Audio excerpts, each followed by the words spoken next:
Hello my friends, welcome back to my channel, and if you are new, welcome. My name is Meg, this is Moo Magic Spirit. Today we are getting into all things Ostara, so be sure to grab a cozy drink, settle in, and let's learn all about the magic of the spring equinox.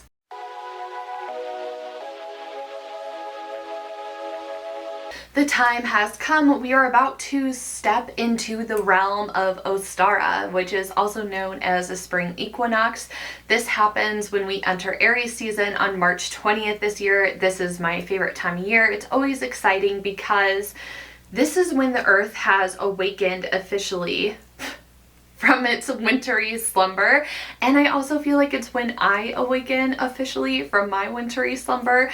I am not somebody that is like jumping for joy when January starts, and I feel like there's two different kinds of people. There are the people that are like ready to go and like take off January like running, and like they have their whole year figured out, and I love that for them. And I kind of wish I could be like that and have a little bit of that energy, but I'm more of a hibernating still like tired, like I don't know, I tend to shift more with the seasons than the Gregorian calendar. So I feel like there's either side, no side is right, no side is wrong, but this is like my time of excitement. I feel like I definitely have a pep in my step. It could be because I'm in Aries, my birthday's coming up, it's my season.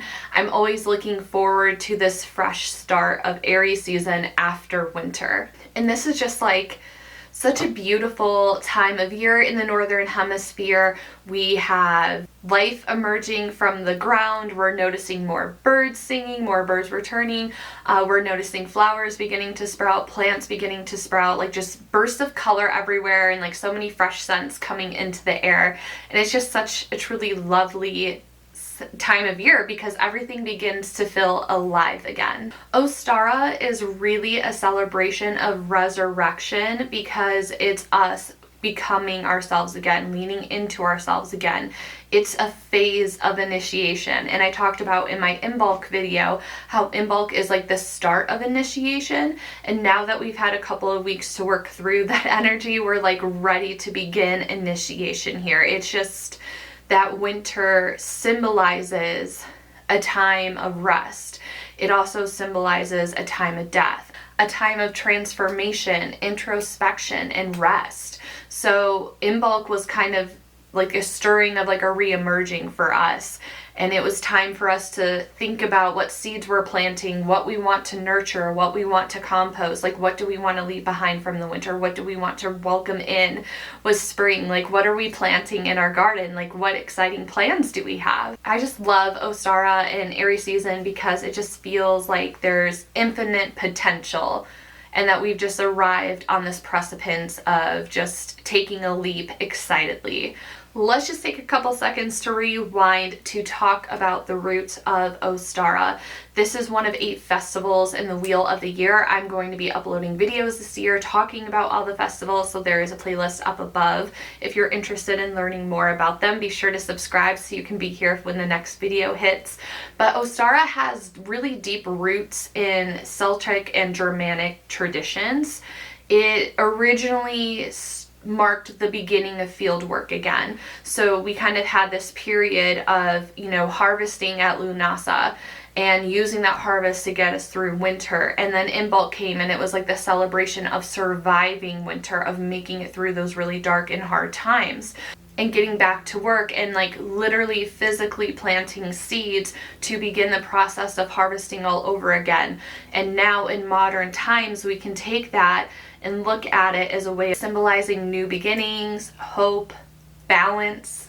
Celebrating Ostara really offers us the chance to sit down and reflect on how we wish to thrive creatively and how we can start to welcome joy into our lives, because do we need joy in our lives? It's been a really, really rough year and rough start to the year. There's been so much heaviness that has happened that we truly have to work on finding joy in our day-to-day. I really hope this video helps with that and gives you some ideas.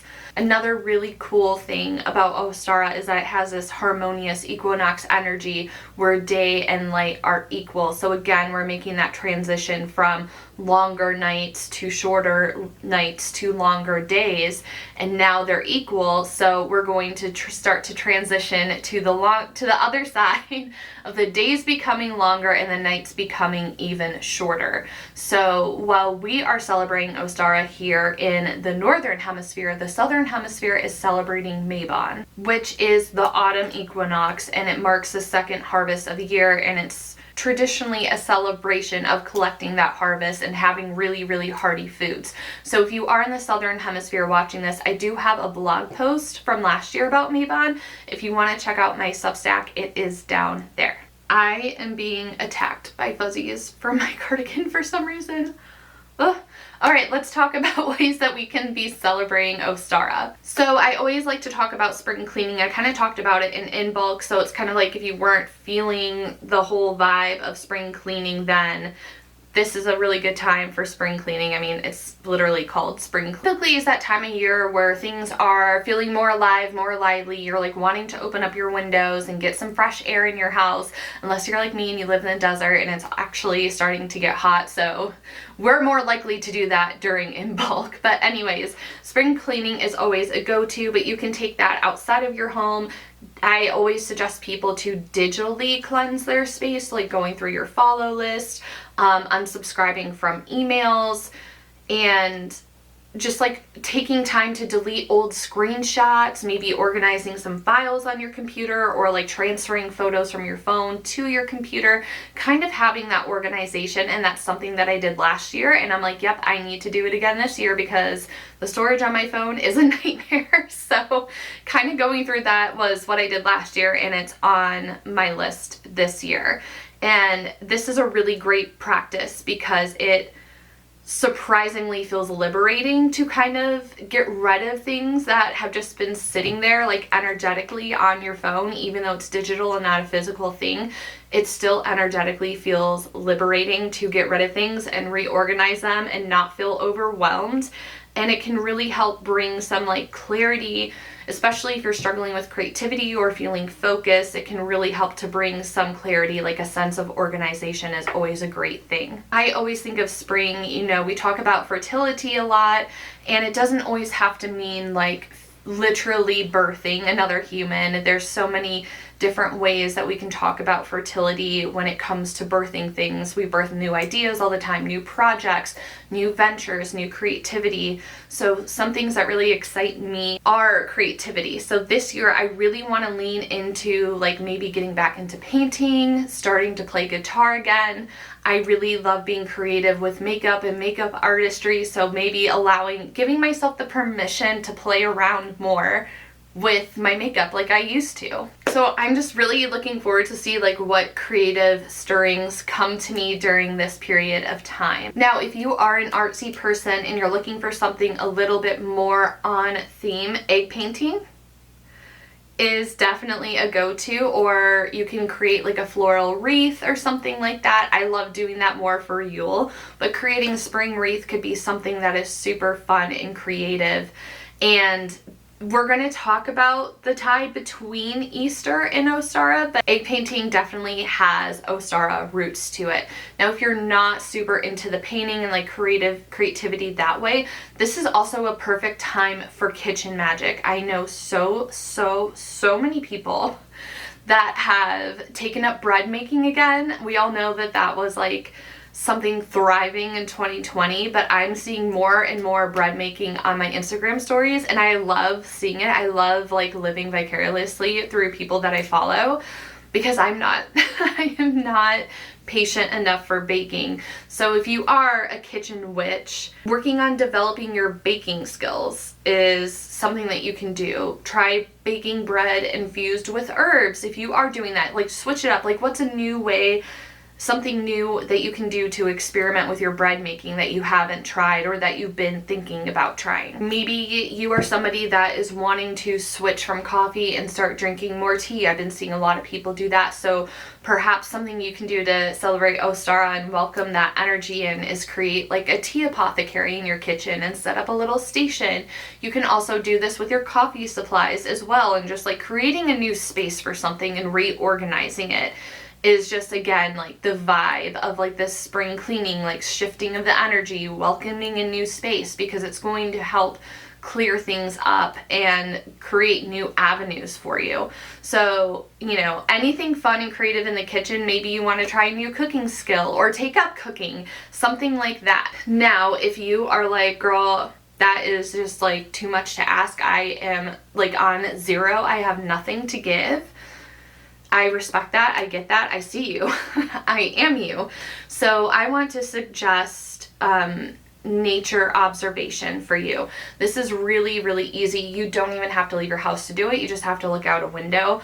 I really love practicing the art of mindfulness. It's something I do year round, but this is something really great for spring because there's so many little changes happening, and you can even note the changes from now until like the end of April, and like how much more has bloomed, like how many more birds are you noticing? So spending time in nature, noticing the wildlife. What animals are you seeing? What's sprouting from the ground if you are up for going on a walk? Can you identify the birds that are singing? Can you even see the birds that are singing? What trees are in bloom? I personally am obsessed with the sky. Like the always looking at the moon, like that's me, but I'm always looking at the sky. Like when I'm on a walk with my dog, I love looking up at the sky and noticing like what shade of blue is the sky today? How different was it from yesterday? Are there clouds in the sky? What do the clouds look like? Can I see shapes in the clouds?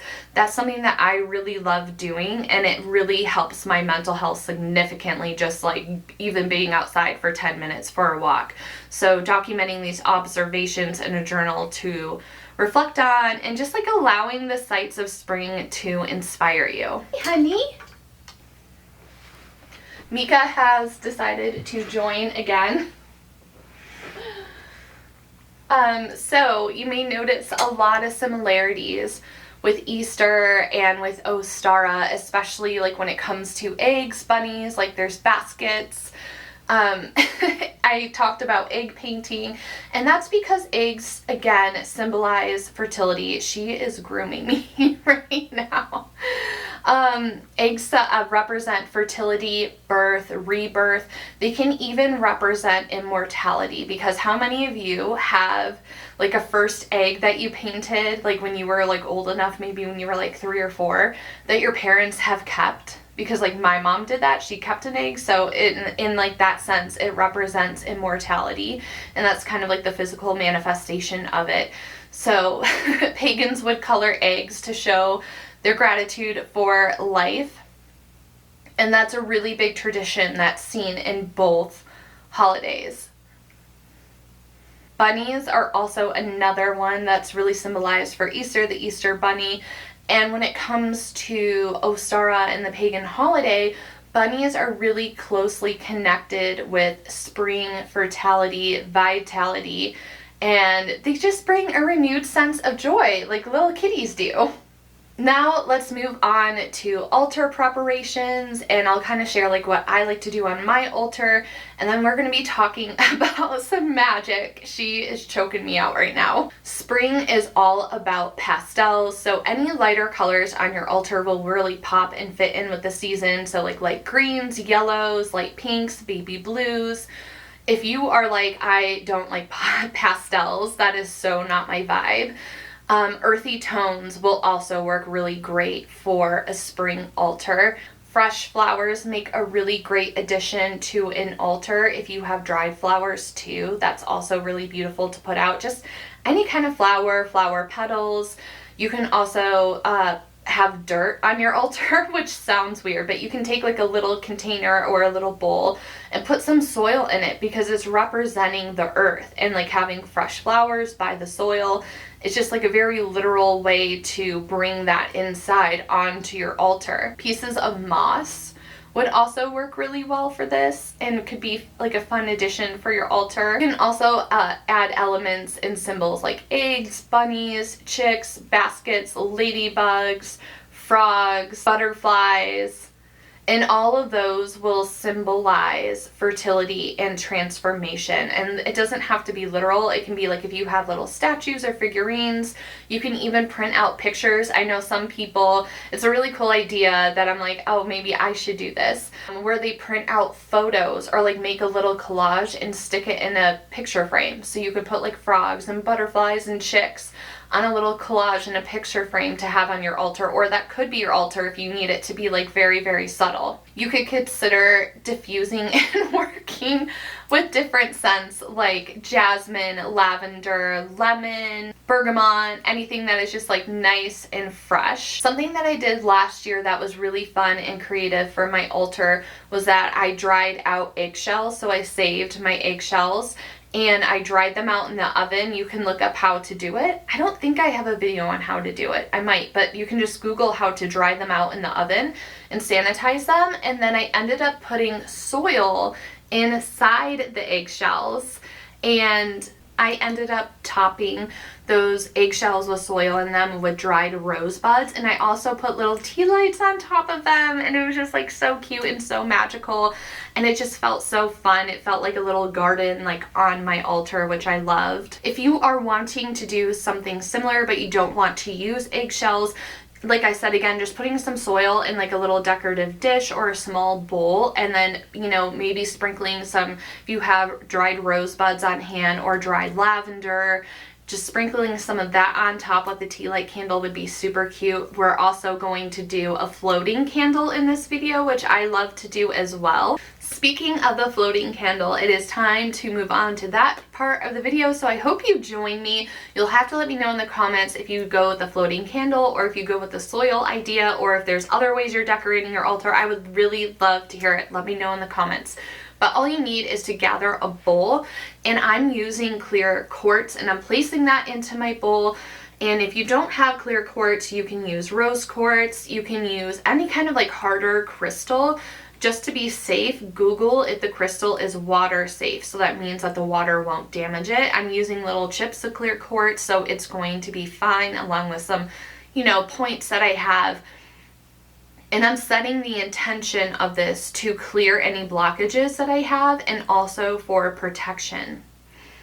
Take a candle that you have. Tea light is going to work with this. Normally I'm like any candle, but for this spell specifically, it needs to be a tea light candle because it's going to be floating. If you don't want to have it float, you can adorn any candle with this. But take your tea light candle and adorn it with cinnamon powder for luck and abundance. I'm also putting some little bits of lavender on there to usher in spring with calm energy.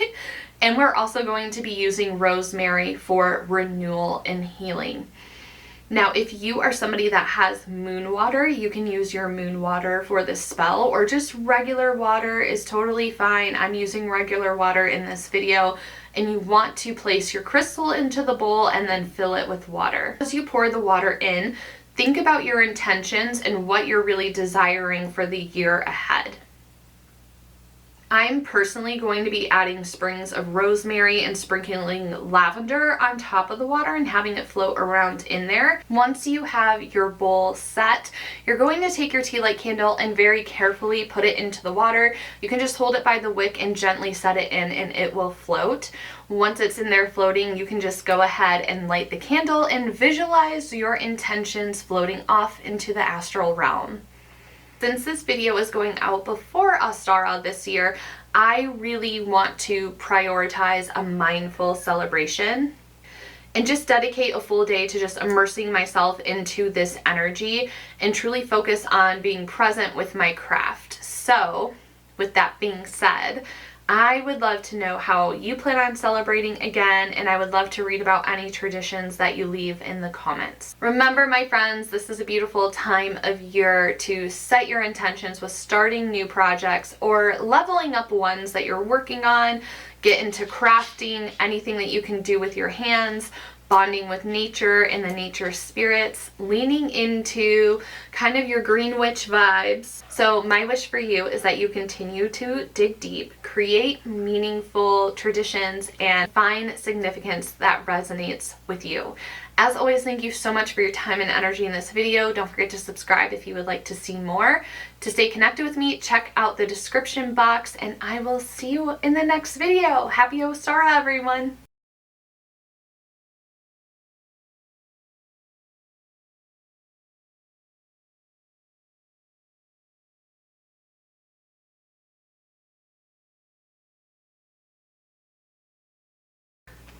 Somebody is being very needy this morning, and I'm not mad at it.